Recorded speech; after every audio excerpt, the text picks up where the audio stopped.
Hello everyone, welcome to Suryam PCS. साथियों, आप सभी को पता है झारखंड में सीजीएल का एग्ज़ाम हुआ था सितंबर में। रिजल्ट आ चुका है, इसका डी भी हो चुका है, लेकिन भी अभी तक झारखंड सीजीएल चर्चा का विषय बना हुआ है। कारण ये है कि जो हाईकोर्ट में केस हुए थे उसके वजह से हाईकोर्ट द्वारा केस रजिस्टर कर इसकी इन्वेस्टिगेशन करने की बात कही थी। उसी के आलोक में फ्रेश जो है एफआईआर दर्ज किया गया था और उसका जो इंक्वायरी है अब हो रहा है। ठीक है। दूसरा चीज़ ये है कि जेएसएससी ने भी जो है एक केस रजिस्टर किया है। किसके खिलाफ? तो कुछ स्टूडेंट्स, कुछ टीचर्स और एक ग्रुप के खिलाफ कि जो स्टूडेंट्स या फिर बाकी लोग जो हैं ये भ्रम फैलाने की कोशिश कर रहे हैं कि सीजीएल एग्ज़ाम में गड़बड़ी हुई थी। तो चलिए, दोनों प्रशासनिक कार्य हैं। जेएसएससी एक आयोग है, तो ये भी जो है इस तरह के जो रूल के अकॉर्डिंग चीज़ें हैं वो करता है। और जहाँ तक हाई कोर्ट की बात है तो आप सभी को पता होगा कि जो सितंबर 2024 में सीजीएल का एग्ज़ाम हुआ था उसमें गड़बड़ी की शिकायतों को लेकर ऑनलाइन एफआईआर किया गया था, लेकिन वो जो है प्रॉपर रजिस्टर ना करा के उसका इन्वेस्टिगेशन नहीं किया गया था। तो इसी के आलोक में हाईकोर्ट ने कहा कि आप जो है इसका इन्वेस्टिगेशन कीजिए, इसके बाद जो भी रिपोर्ट आएगा उस पर हाईकोर्ट अपना डिसीजन देगी। ठीक है। तो ये सब चीज़ें अभी चल रही है। तो अभी जो है अभी हाल ही में जो है न्यूज़पेपर में भी या फिर बाकी जगहों पर भी जो है खबर ये मिल रही है कि लगभग 40 शिकायतें प्राप्त हुई हैं और इन 40 शिकायतों को जो भी चीज़ें प्राप्त हुई है, चाहे व्हाट्सएप, चाहे पिक्चर्स, चाहे वीडियोस, जो भी प्राप्त हुई है उन सभी को जो है फॉरेंसिक जांच में भेजा जाएगा। और जो झारखंड के डीजीपी हैं अनुराग गुप्ता, ठीक है, इन्हीं के संरक्षण में अब सब कुछ हो रहा है। ठीक है।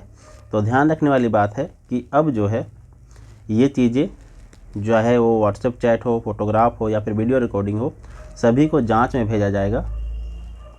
और जांच में भेजने के बाद इससे जो कुछ भी रिपोर्ट आएगी, जो भी जांच रिपोर्ट आएगी, उसके आधार पर आगे का निर्णय लिया जाएगा। यहाँ पे एक चीज़ और है कि यहाँ पे जो दूसरा केस है वो झारखंड राज्य कर्मचारी चयन आयोग की तरफ से किया गया है, जिसमें कर्मचारी चयन आयोग मतलब कि जेएसएससी का कहना है कि परीक्षा में कोई गड़बड़ी नहीं हुई। कुछ लोगों ने फर्जी दस्तावेज और वीडियो तैयार कर परीक्षा को प्रभावित करने का प्रयास किया है। अब देखना है कौन सही होता है, कौन गलत होता है।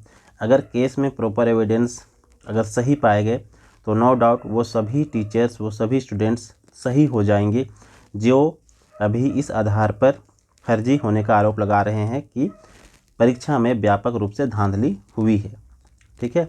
और दूसरा जो एक धड़ा है वो जिसमें जेएसएससी भी शामिल है और साथ ही साथ अभी हाल ही में जो एग्ज़ाम हुआ है उसमें कुछ ऐसे स्टूडेंट्स कह सकते हैं, कुछ छात्र नेता बोल सकते हैं, ठीक है ना। तो ऐसे लोग जो है ये साथ में हैं जिनका कहना है कि एग्ज़ाम में कोई गड़बड़ी नहीं हुआ है, एग्ज़ाम फ्रेश हुआ है। तो अब देखना है कौन सा धड़ा, कौन सा ग्रुप जो है वो सही साबित होता है, क्या कुछ चीज़ें सामने निकल कर आती है। जहाँ तक बात है अनुसंधान की विश्वसनीयता की, कि जो इन्वेस्टिगेशन हो रहा है वो कितना सही हो रहा है और क्या कुछ उसमें निकल कर सामने आएगा। ठीक है। तो जहाँ तक विश्वसनीयता की बात है तो साक्ष्य मांगा गया था उसी पर जो है जांच होगा। जो साक्ष्य की मांग की गई थी उसी पर जांच होगा। अगर वही साक्ष्य अगर सही मिलता है तो उसी पर आधार पर जो चीज़ें आगे जाएगी वो होगी। जैसे कि उस पर हाईकोर्ट क्या निर्णय लेता है और पुलिस जिन्होंने केस दर्ज किया है जेएसएससी के कहने पर वो क्या एक्शन लेगी, उन सभी ग्रुप्स के ऊपर या फिर केस रजिस्टर करने के ऊपर ये आने वाले समय में देखने वाली बात होगी। ठीक है। तो चलिए, यही सब पूरा मामला अभी चल रहा है फ़िलहाल जेएसएससी में। ठीक है ना। अब जो है कोर्ट की जो अगली हियरिंग होगी उसमें देखना है क्या होता है और सीआईडी की जांच में क्या कुछ रिपोर्ट आती है। अगर सीआईडी की जांच में जो भी सबूत वगैरह पेश किए गए हैं वो सही साबित होता है तो नो डाउट ये एग्ज़ाम जो है वो कैंसिल होने के तरफ है। अगर सबूत में कुछ नहीं मिलता है तो फिर जो है हाई कोर्ट भी जो है इस एग्ज़ाम को कैंसिल नहीं कर पाएगा। तो अब सारा कुछ डिपेंड है सबूत के ऊपर। सबूत में कितनी सच्चाई है वो अब जांच होगा, फॉरेंसिक जांच के थ्रू जो है ये सारी चीज़ें पता चलेगी। तो अभी समझ जाइए कि सब कुछ पेंडिंग स्टेटस में है। सब कुछ अब डिपेंड करता है जो जांच होगा उसके ऊपर। अगर जांच सही पाया जाता है तो फिर जो है जैसे CGL को कैंसिल होने से समझ जाइए कि कोई रोक नहीं सकता।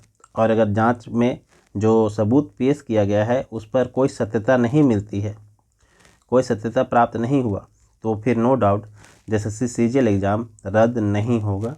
ये आप समझ लीजिए, ठीक है। हालांकि अगर सत्यता के भी कई पैमाने होते हैं, सबूत किस शिफ्ट का मिला है, किस चीज़ों कौन से शिफ्ट में जो है क्वेश्चन धांधली के आरोप मिले हैं, आरोप की सत्यता की जांच हुई है, ये सारे बहुत कुछ जो है वो फैक्टर्स जो हैं जो काम करेंगे। और किस लेवल पर यहाँ पे गड़बड़ी हुई है उसकी भी जांच की जाएगी।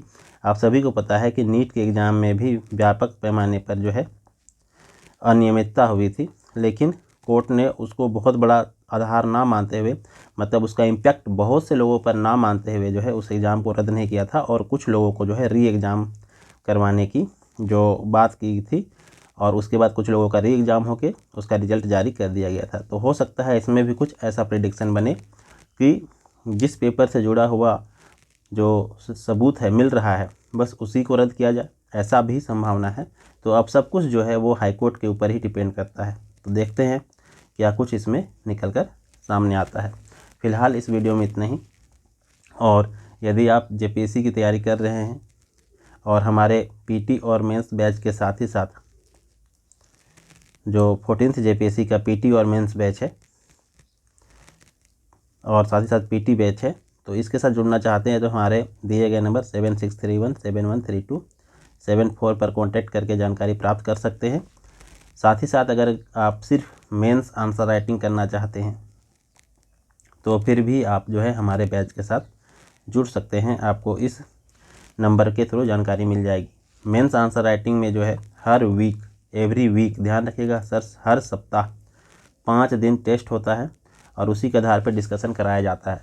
तो यदि आप अपने मेंस आंसर राइटिंग के जो स्किल है उसको डेवलप करना चाहते हैं तो नो डाउट आप हमारे साथ जुड़ सकते हैं। और फीस बहुत नॉमिनल रखा गया है, इसकी जानकारी आपको इस नंबर पर कॉन्टैक्ट करके मिल जाएगी। चलिए फ़िलहाल इस वीडियो में इतना ही। धन्यवाद चैनल से जुड़ने के लिए।